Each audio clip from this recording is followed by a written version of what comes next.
Statut, le conseil et l'expertise du CIG Petite Couronne. Bonjour et bienvenue à tous dans notre émission Minute Statut, le Zoom, consacrée aujourd'hui à la maladie professionnelle. Les agents en congé pour invalidité imputable au service, CITIS, le sont très majoritairement à l'occasion d'un accident de service, 81%, ou d'un accident de trajet, 13%. Mais pour 6% d'entre eux, il s'agit d'une maladie professionnelle. Nous sommes avec notre invitée du jour, Judith de Flandre, qui est juriste au sein de la direction du conseil et de l'expertise statutaire du CIG Petite Couronne. Bonjour Judith. Bonjour. Dites-nous Judith, qu'est-ce que la maladie professionnelle ? Toute maladie n'est pas une maladie professionnelle. En effet, une maladie peut être reconnue comme professionnelle si elle figure sur l'un des tableaux annexés au Code de la sécurité sociale et visés aux articles L 461-1 et suivants. Ces tableaux sont révisés d'ailleurs au fil de l'évolution des techniques et des progrès des connaissances médicales. Il faut préciser que ces tableaux sont soit créés, soit modifiés, soit remplacés. À titre d'exemple, un nouveau tableau a été créé pour les pathologies liées à une infection à la Covid-19. Pour qu'une maladie soit qualifiée de professionnelle, elle doit non seulement figurer sur les tableaux de maladies professionnelles, mais bien évidemment avoir été contractée dans l'exercice ou à l'occasion des fonctions de l'agent. Pour qu'il y ait une présomption d'imputabilité au service, 3 types de critères doivent être réunis. Les caractéristiques de la maladie, par exemple la maladie de Parkinson, la durée d'exposition au risque, qui est le temps pendant lequel l'agent a été exposé au risque, en continu ou en discontinu. Pour la maladie de Parkinson, on parlera de risques chimiques provoqués par les produits phytosanitaires. Et enfin, le délai de prise en charge, qui est le temps écoulé entre la fin de l'exposition au risque et la date du premier constat médical de la maladie, par exemple une IRM cérébrale.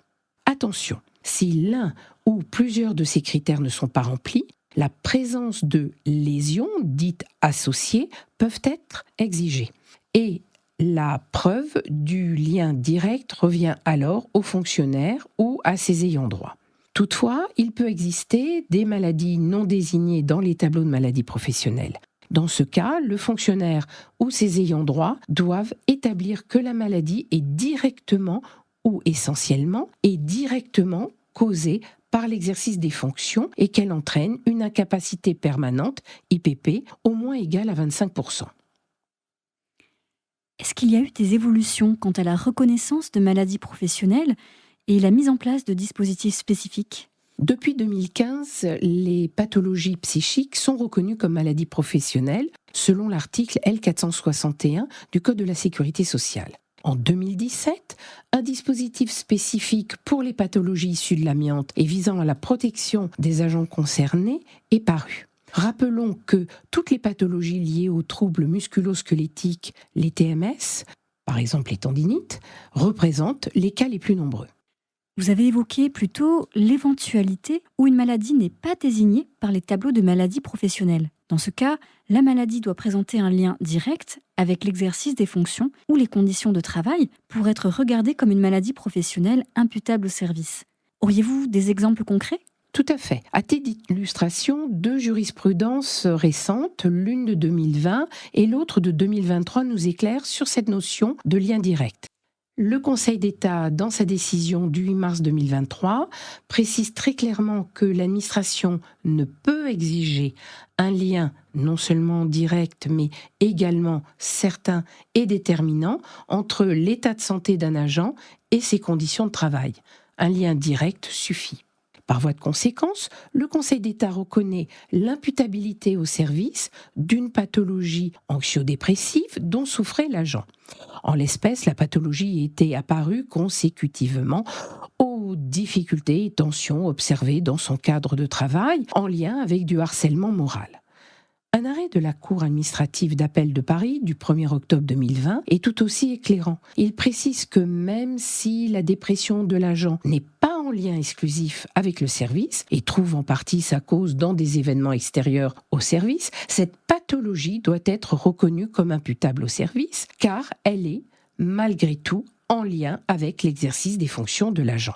En l'espèce, les soucis familiaux de celui-ci ont aggravé un état anxio-dépressif. Cette pathologie psychiatrique caractérisée pouvait être mise en lien direct avec les difficultés professionnelles rencontrées dans ces conditions de travail au sein de la commune et aggravées par des soucis familiaux. L'agent était en fait victime d'un burn-out déclenché par un surmenage et un stress professionnel chronique. Mais le juge pourra rechercher si un fait personnel, par exemple le comportement de l'agent, peut détacher la maladie du service. Prenons l'exemple d'un agent qui adopte un comportement d'opposition systématique à sa hiérarchie.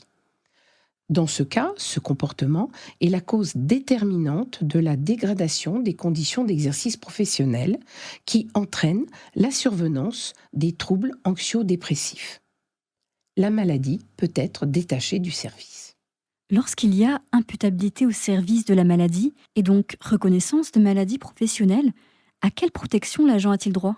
Dans ce cas, le fonctionnaire territorial du régime spécial pourra prétendre, en fonction de sa situation, à un congé pour invalidité temporaire imputable au service, le CITIS, à plein traitement jusqu'à ce qu'il soit en état de reprendre ses fonctions ou jusqu'à sa mise à la retraite, selon l'article L. 822-21 du Code général de la fonction publique. Il peut également avoir droit au remboursement des honoraires médicaux et frais liés à la maladie, éventuellement à une réparation complémentaire. Merci Judith d'avoir partagé votre expertise avec nous. Pour aller plus loin, n'hésitez pas à consulter les documents et liens utiles que vous trouverez sous ce podcast ou pour les affiliés en passant par le site internet du CIG Petite Couronne dans l'espace Abonnés. Merci à tous de nous avoir suivis. Je vous donne rendez-vous en septembre après une pause estivale pour un point sur l'actualité statutaire. À bientôt.